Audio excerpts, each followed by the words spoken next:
Shalom, selamat pagi adik-adikku yang terkasih di dalam Tuhan Yesus Kristus. Jumpa lagi dengan Tante Vita pagi hari ini untuk kita sama-sama bersekolah minggu bersama, bernyanyi bersama, mendengarkan firman Tuhan bersama. Baik, untuk memulai acara pagi hari ini, kita akan menyanyikan pujian Yesus sayang padaku.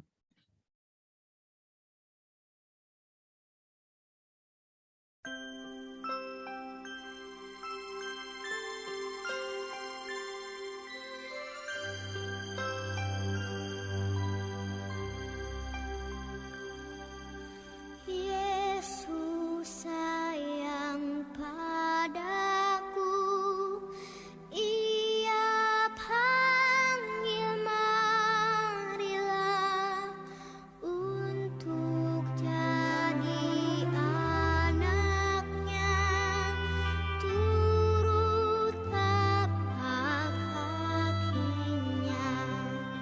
Yang Yesus sayang, yang Yesus sayang, yang Yesus sayang, ya sayang padaku.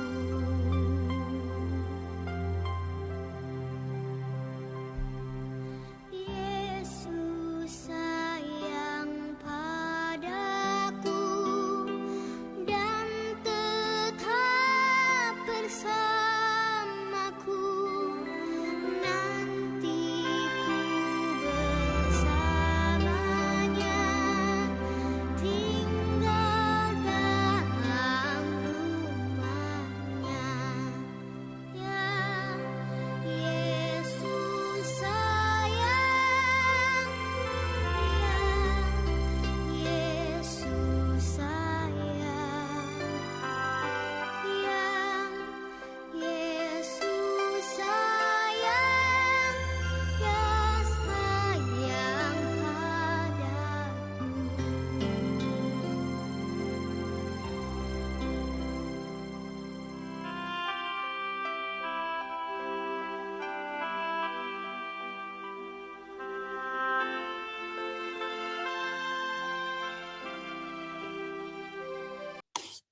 Sebelum kita memulai acara sekolah minggu kita pagi hari ini dan sebelum kita mendengarkan firman Tuhan, mari kita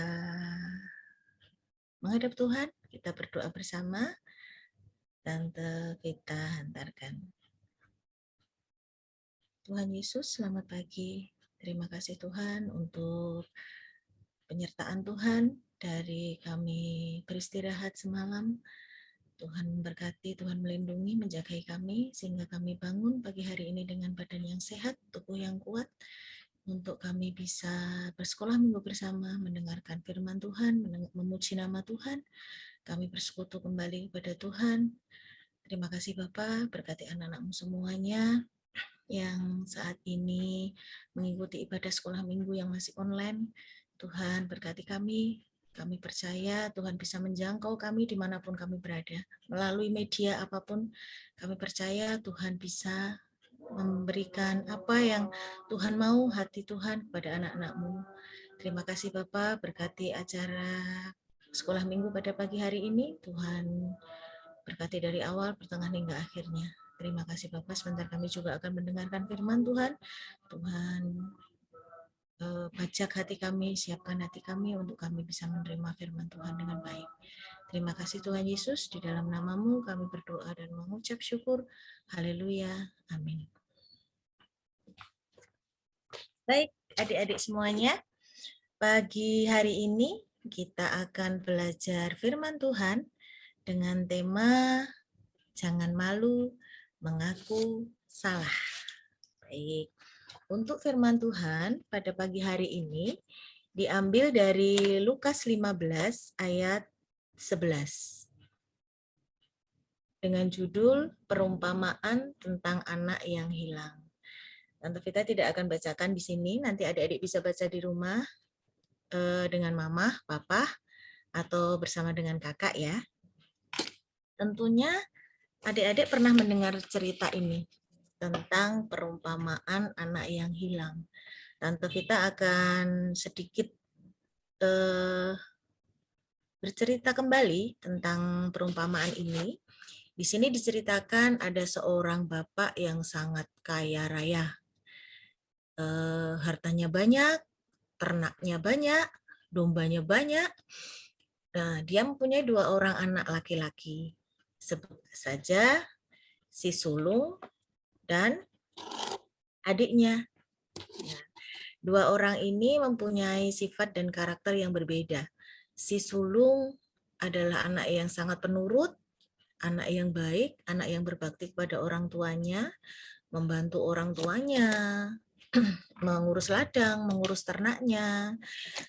Apa yang dikatakan oleh ayahnya, dia selalu menuruti. Sedangkan adiknya ini, dia adalah anak yang boleh dibilang nakal. Dia selalu berfoya-foya, selalu berpesta, selalu hidup yang enak-enak, menghabiskan uang ayahnya. Nah, menghambur-hamburkan harta warisannya, menghamburkan harta kekayaan ayahnya. Nah, suatu saat si bungsu ini dia bosan di rumah.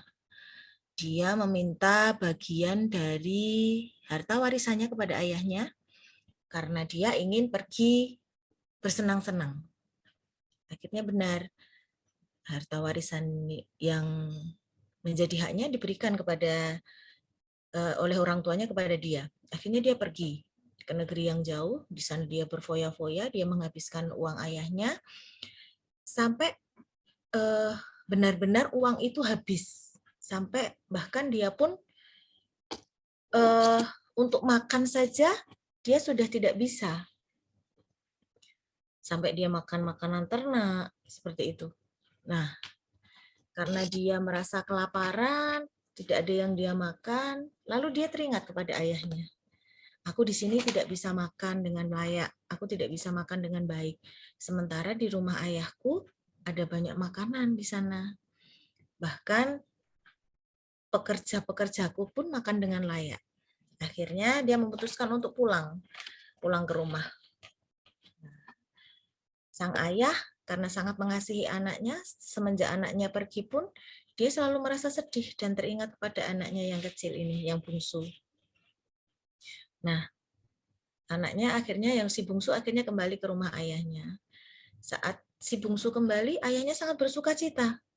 Dia menyuruh membuatkan pesta untuk anaknya, menyambut anaknya yang bungsu kembali, menyembelih domba terbaik, membuat masakan yang enak-enak untuk anaknya. Nah, si sulung yang mengetahui bahwa adiknya telah pulang dan ayahnya menyambut dengan pesta yang meriah, si sulung merasa tidak terima.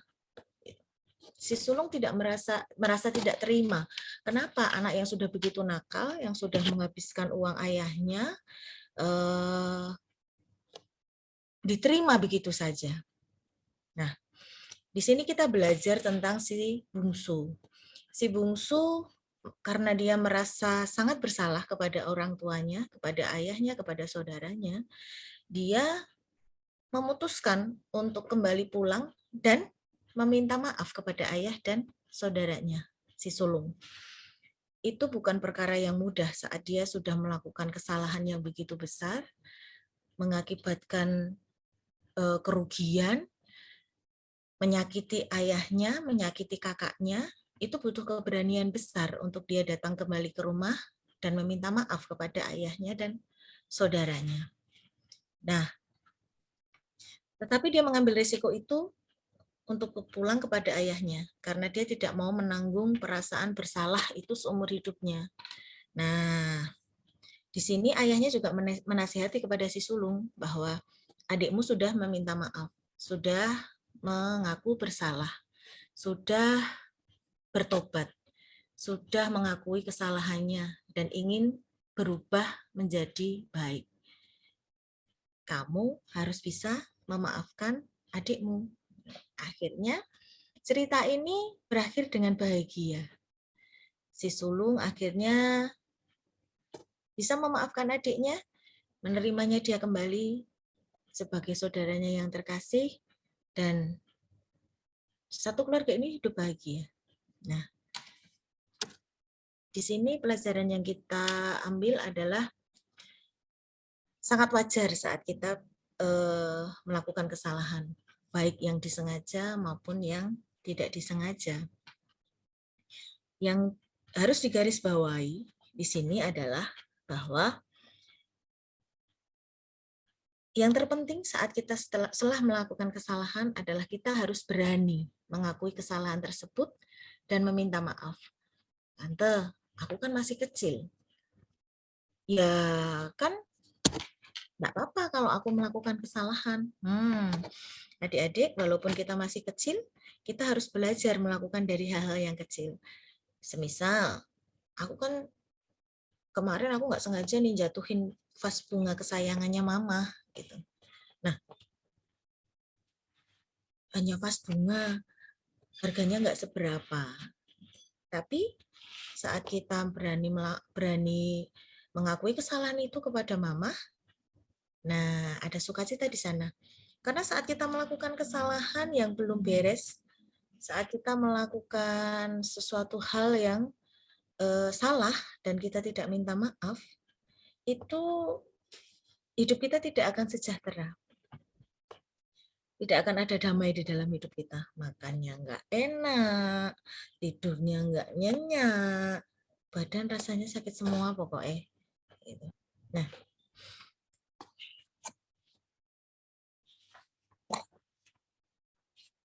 dan juga mungkin saat ini adik-adik bersekolah minggu didampingi oleh papa dan mama atau kakak. Nah, begitu juga dengan mengakui kesalahan. Saat anak-anak kita mengakui kesalahan, adik kita mengakui kesalahan yang lebih kecil, itu patut diapresiasi. Karena mungkin tidak hanya anak-anak yang melakukan kesalahan, kadang kita orang tua, kadang kita kakak juga sering melakukan kesalahan tanpa sengaja, entah melalui tindakan ataupun kata-kata. Jadi saat adik-adik kita yang kecil sedang belajar untuk meminta maaf, mengakui kesalahan, itu sangat-sangat patut untuk kita apresiasi, sangat-sangat patut untuk kita dukung. Dan juga kita pun tidak perlu malu untuk melakukan kesalahan. Nah, adik-adik, ada satu cerita lagi tentang kita. Ada seorang anak, dia bernama Risau. Namanya bagus ya. Nah, si Risau ini suatu siang dia sedang membantu mamahnya untuk memasak. Mamahnya siang ini ingin memasak rica-rica ayam kesukaannya si Risau. Nah, mereka berdua asik nih masak di dapur berdua. Nah, waktu mamah akan membuat bumbu, ternyata ada salah satu bumbu pawonnya yang habis, yaitu kemiri. Nah, si Risau ini masih berumur sekitar 5 tahun. TK kecil ya, TK kecil atau TK besar. Nah, lalu mamahnya minta tolong sama Risau. Nah, Cah Ayu, ini kemiri mama habis. Mama mau masak rica-rica ayam kesukaan kamu. Bisakah mama minta tolong untuk Risau bisa membelikan kemiri di warung dekat rumah? Nah, mama memberikan Risau uang untuk membeli kemiri. Nah, berangkatlah si Risau dengan sukacita sambil bernyanyi, sambil dia bersukacita untuk berangkat ke warung membelikan mama satu bungkus kemiri. Nah, lalu tibalah si Risau di warung yang dituju. Karena si Risau masih kecil, masih terlalu kecil, saat ditanya oleh si penjualnya, si Risau bingung. Aduh, aku tadi disuruh mama beli apa ya? Aduh, beli apa ya? aku kok tiba-tiba lupa ya. Tadi mama bilangnya apa ya? Kok yang inget hanya ke ke apa ya? Aduh, ke apa ya? Gitu. Lalu si ibu penjualnya tanya, Risau, kamu mau membeli apa di warung? Aduh, Bu, Risau lupa. Tadi mama menyuruh beli apa ya? Pakai kata-katanya pakai ke. Oh, pasti ketumbar ya? Si ibu penjualnya membantu menjawab si Risau. Akhirnya walaupun eh, tidak yakin, akhirnya si Risau membelilah ketumbar karena dia benar-benar lupa apa sih yang disuruh mama tadi ya. Dia benar-benar tidak ingat. Akhirnya pulanglah dia membawa ketumbar. Padahal mamahnya menyuruh dia membeli satu bungkus kemiri. Nah, akhirnya dia pulang. Dia pulang ke rumah. Dia pulang dengan sukacita.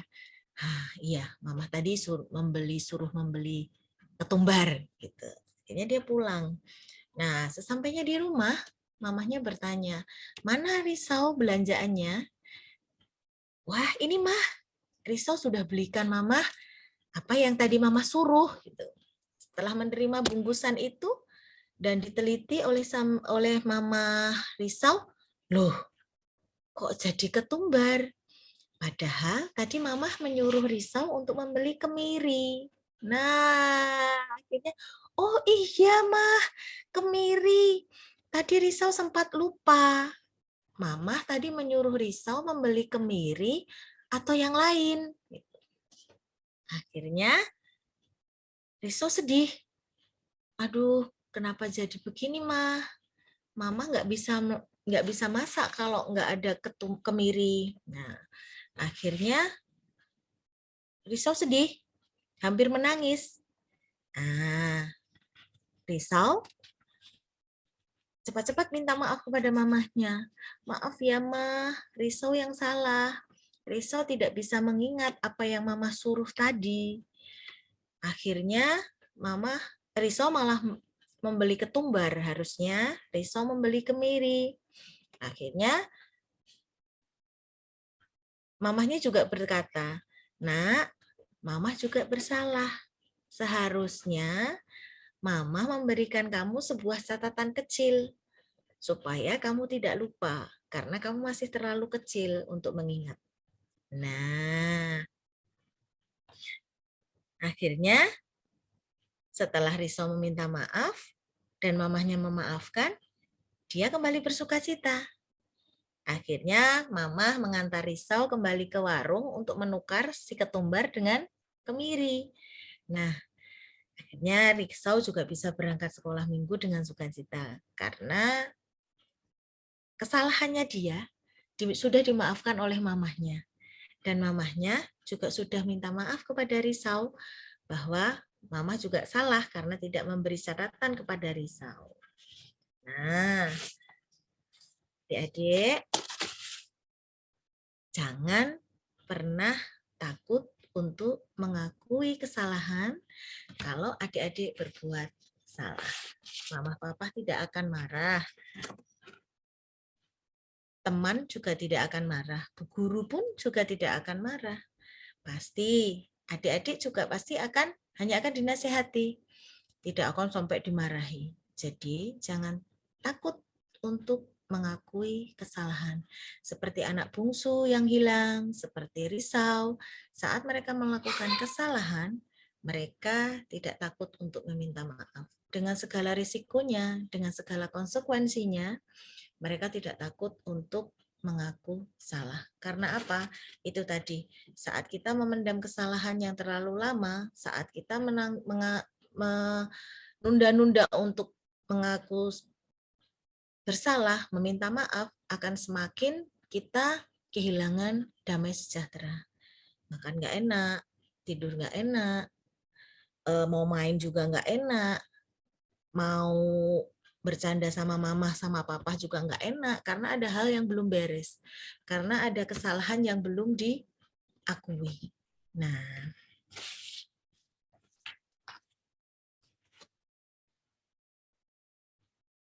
Itu tadi firman Tuhan dari Tante Vita.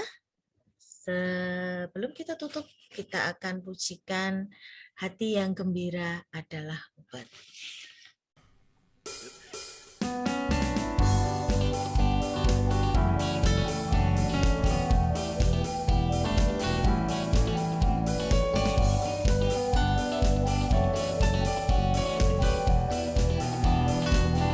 Hati yang gembira adalah obat, seperti obat hati yang senang. Tapi semangat yang patah keringkan telah. Hati yang gembira Tuhan senang.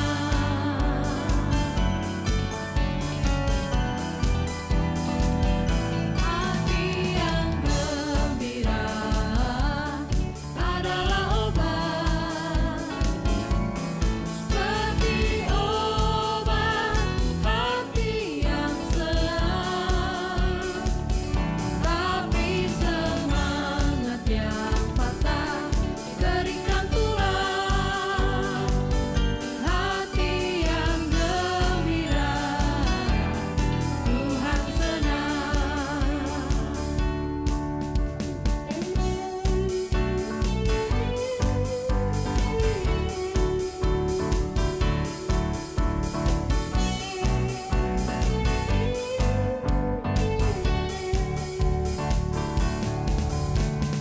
Aku bahagia, bahagia, bahagia, bahagia.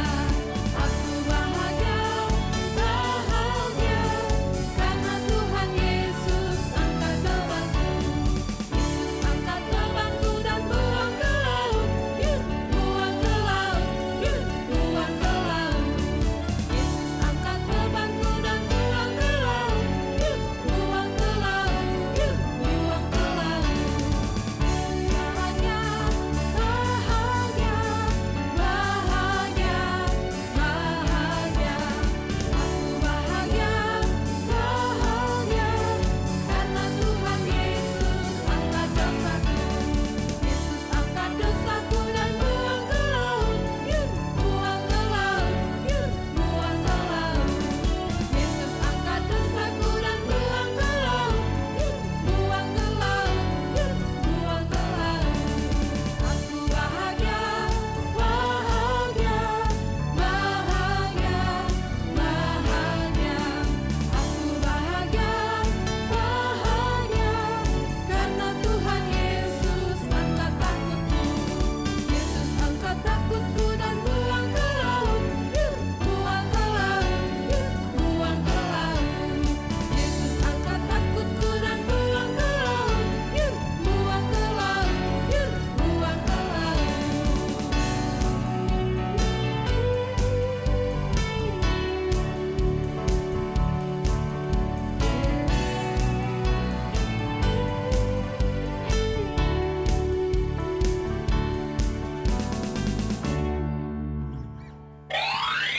Seperti pujian tadi, hati yang gembira adalah obat.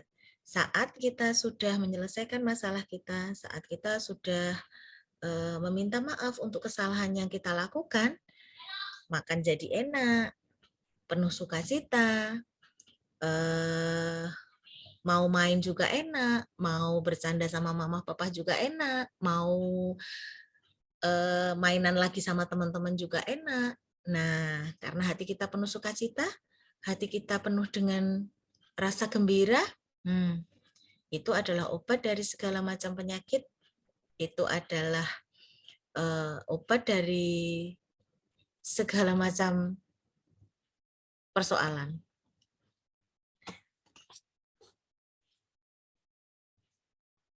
Mari kita berdoa. Tuhan Yesus, terima kasih Bapa, mengucap syukur untuk pertemuan pagi hari ini. Terima kasih untuk firman Tuhan yang Tuhan sampaikan kepada kami, mengajarkan kami untuk kami, walaupun kami masih kecil, walaupun kami masih belum mengerti banyak, tapi kami percaya Tuhan kami mau belajar.